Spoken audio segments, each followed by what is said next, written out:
How do you use engineering to make the world a better place? Hello, YouTube. This is Dr. Dave Maslak. I'm talking to you about reciprocity.com, the sharing economy proofreading platform that I am trying to build. The E is spelled with a 3. So I want to talk about engineering today and engineering software to make the world a better place. This is something that I was thinking about for the last couple of weeks, and I think it's a really interesting problem. So what I'm going to do is define engineering first, then get into what are called agency theory problems, and then sort of speculate in where we can take this and why I'm actually doing some of this interesting project that I'm building with the reciprocity.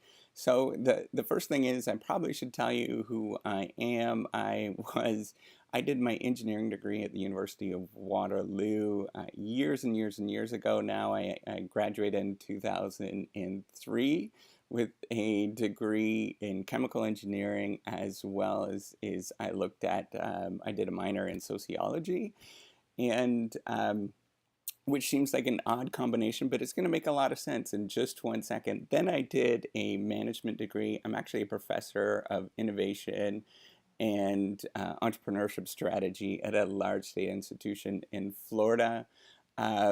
So this is where it's going to make a lot of sense of why I actually built this or why I actually did that degree. Is I was thinking about at that time of how do you actually engineer a environment such that the world can actually become better. So I was doing this sociology degree to understand how people interact and how groups of people interact. But then at the same time, I was doing this engineering degree that sort of allowed me to understand all these different basic principles. And so all the way through, as I was doing my doctorate, I was going through and thinking about this at the same time of how do you actually design an environment where you can actually engineer people to become not only better for themselves, but as well as um, uh, be altruistic and help other people. So I just started feeling comfortable with being able to do this in the last 3 years, where I thought I had enough skills and understanding where I can actually start applying this when I thought of this interesting problem of proofreading. So first of all, what is engineering? Well, I personally think engineering is a big, broad thing, and lots of people are going to classify it in different ways, and depending on your technical skills and stuff like that. So I'm just going to keep this very sort of low level, or I guess high level, when I think about engineering myself. This is where I think engineering is about looking at or solving problems. The basic element is sort of solving problems. And this is where you look at existing problems, and you have to figure out where there actually are problems along the way. So you spend a lot of time understanding about sort of basic principles. And so when you go through an engineering degree, you're going to understand all the different basic principles of how something works. So for me, I was looking at chemical engineering. A lot of that, there's two components to that. Just understanding sort of elemental aspects of thing. That's what you look at, is you look at the element or electrons and how they sort of work together, and then you build up from there. Then you have to, and then the other aspect is sort of the process way of viewing the world, where you think of things as going through a process. So these elements going through a process over time. This is, if you're thinking of a manufacturing plant, it makes a lot of sense, where you have the inputs going into manufacturing plants, and then something happens. These are all the different things that happens, and then you have the outputs at the end of it. So those two things are really important to the way that I understand the world at this point, and I think it's an interesting thing.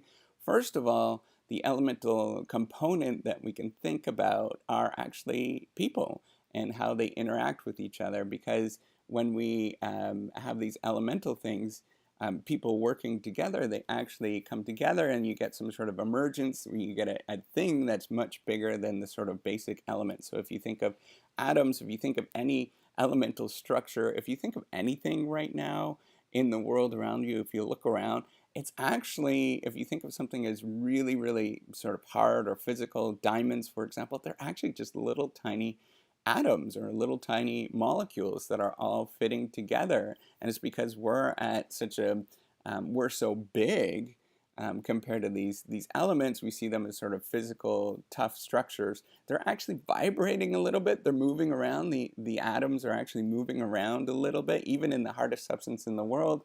The only time that that might disappear is if you get to a really, really cold temperature, and then that might theoretically disappear, that sort of vibrating aspect of, or moving around aspect of the atom. So you can think that it's kind of blows your mind if you think about it, right? That even though that the hardest substance in the world that we know of, even though that it appears really hard and tough and sort of physical, sort of that's rigid, it's actually little tiny molecules that change and slowly change over time, just like people, right? If you look at a society, for example, there's components of all these little tiny people that are all interacting and doing things, and then when they all come together, we get something that's magical. And I personally think that we could probably do that. We actually do that a lot in society. Organizations are one of these particular things that allow you to do that. That people come together and they build things that are miraculous, that are much bigger than any individual person can do on their own. There's a great video about this particular topic that you could look at.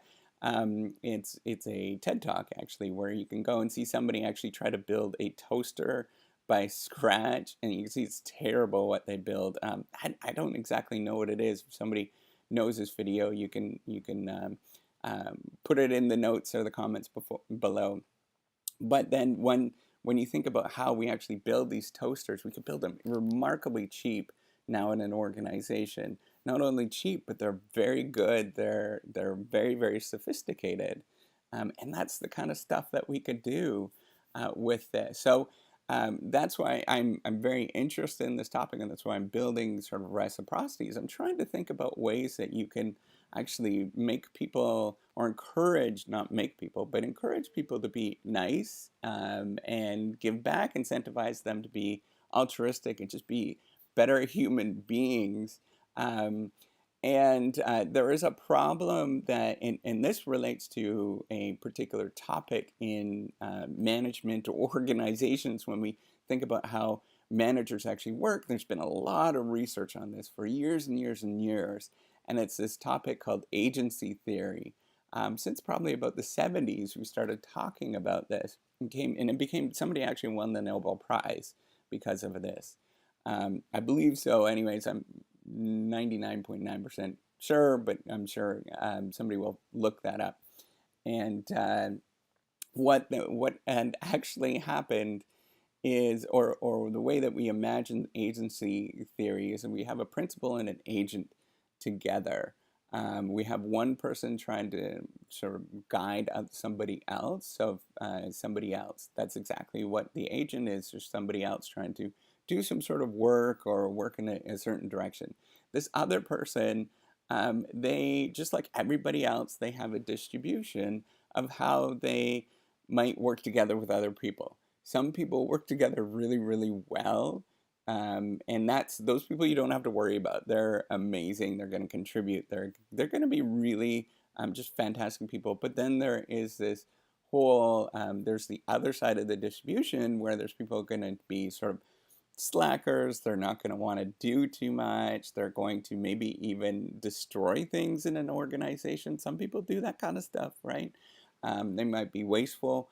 They're a whole sort of host of negative behaviors that if left on their own, that these people are going to behave in that way. So what agency theory tries to do is look at the different ways that we can encourage people to be very positive and encourage them to work in a certain direction towards a larger goal. And the way that you do that is you create sort of systems in place. You have sort of ways of monitoring these different individuals, and you have contracts in place. You have financial incentives in place to encourage people to work very positively. Now, sometimes people take the agency theory perspective in a negative tone and say that, it's just sort of this big brother perspective where they're sort of working and encouraging people to to just behave, and that's not the truth at all. What it's really about is sort of shaping this distribution, sort of skewing this distribution such that there are people that are going to do negative behaviors. Well, I should go on here. So people are going to be doing negative behaviors, and people are going to be doing positive behaviors at the same time. And what you want to do is sort of try to encourage people to do as many positive behaviors as possible. So this is coming to engineering the world to become a better place. And this is what really the topic is about. And I think this is a really exciting, and I'm very passionate about this because I think this is possible, is that with software, so there's a lot of different things that are happening in the world right now that are encouraging people. And I think you can do this. You can get out there and create something that is really remarkable and really cool that actually helps a lot of people. And there's a different several processes that are happening. There's this whole aspect of globalization, so the world is becoming more interconnected. At this point, I think the world is almost fully interconnected in sort of IT terms, right? That you can communicate to anybody around the world in video, for example. There's another really cool thing that's happening is that the world that we're getting access to contract manufacturing platforms that we couldn't get access to in the past. So it's really easy to get the help that you need that we couldn't possibly get before. So things like Upwork, for example, or Freelancer, where you can get help that you couldn't possibly get before to do some really complicated things. Like the platform that I built, I actually had some freelancers help me out to build it. I found a contract manufacturing agency to build it, and I'm continuing to work with them to help me build this particular thing, because I know, even though that I was trained as an engineer and I do sort of programming every day, it's not my specialty to do this sort of big grand scheme thing. So I have an idea in my head, and I was sharing it and discussing it, sort of managing the process along the way, but somebody else was doing the programming component of it, because I know that there's so much more better. This is one thing you learn is when you go in through management school, if you go do a business degree, is that you can't possibly do everything. You're going to have to figure out a way to outsource those particular tasks that you're not good at, and that is great. That's what you should be doing. This is sort of a fundamental principle in economics, going all the way back to Adam Smith, where we think about specialization. We think that we sort of break things down into tiny, smaller and smaller elements, because we get better and better and better at the thing that we do, and we sort of break it out into what other people, and you share those tasks with other people. So with reciprocity, this is exactly what I'm trying to do, and this is the fun part. So right now I'm kind of doing this marketing campaign on YouTube to make sure that other people are well aware of what I'm doing, and I probably will continue doing this because I love doing these videos. It's fun, where I'm just trying to tell people what I'm trying to do, and hopefully, encouraging people to check it out, as well as encouraging people to maybe interact and stuff like that on the platform on reciprocity. Because what I'm trying to do is create an environment where you can make people very positive and make people just do their best as much as possible. So I'm thinking about different incentives and how people might contribute as well as give back to other people. Now, and you might think that this is kind of a sort of a tall order, right, of one particular person doing this kind of thing. But I want you to think about how Facebook actually works. They spent a long, long time, now it's changed in the last year, but they spent a long, long time of focusing on people, only allowing people to like things.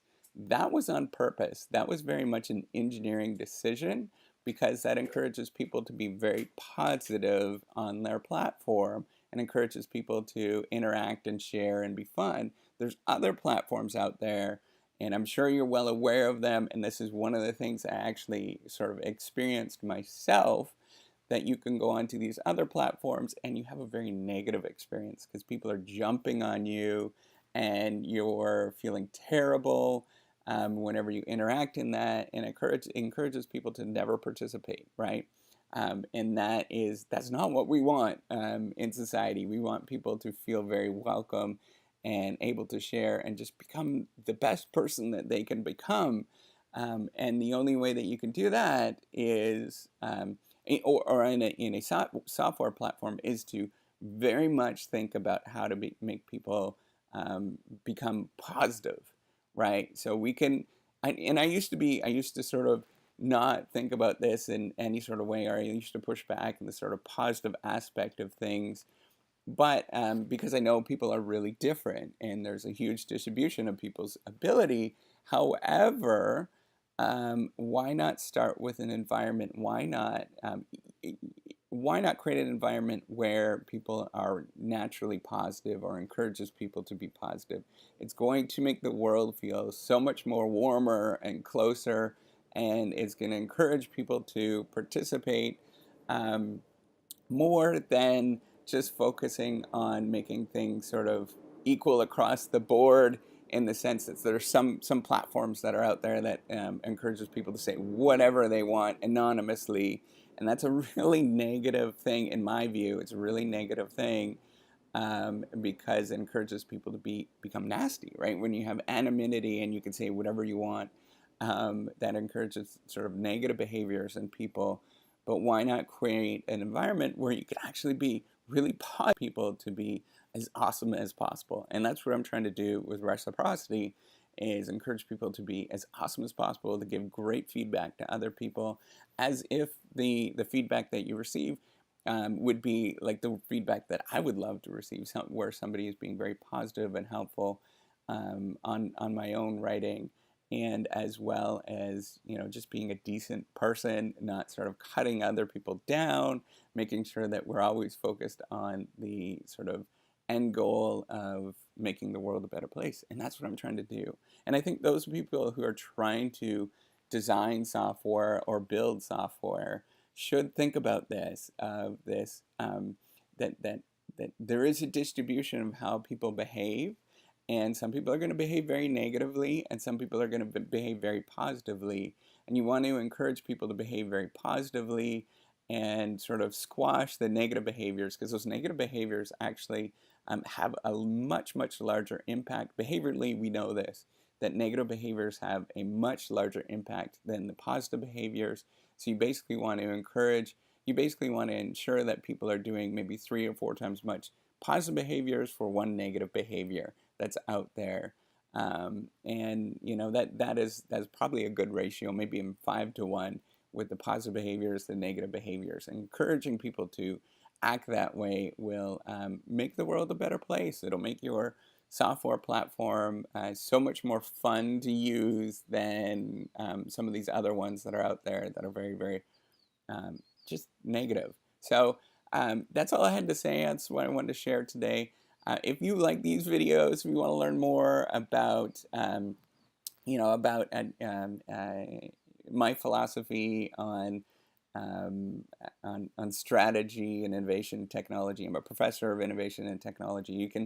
You can watch that. You can subscribe to the video and put out more of this stuff. I also talk about things about writing, and as well as being a graduate student, a PhD student, and give you help along the way. That's currently what my thoughts are. And the other thing is, for people that are interested in doing entrepreneurship and small business stuff, I definitely do talk about that as well. You can look at the different days when that comes out, or look at old videos where I talked about that. So with that, thank you so much. If you like the Reciprocity Project, the E is spelled with a 3. You can go onto the website, check it out, interact. The more that you interact, the more that I know that you like it, and that possibly I can actually start encouraging other people to use it and developing it even more. So with that, have a good day and take care. Bye.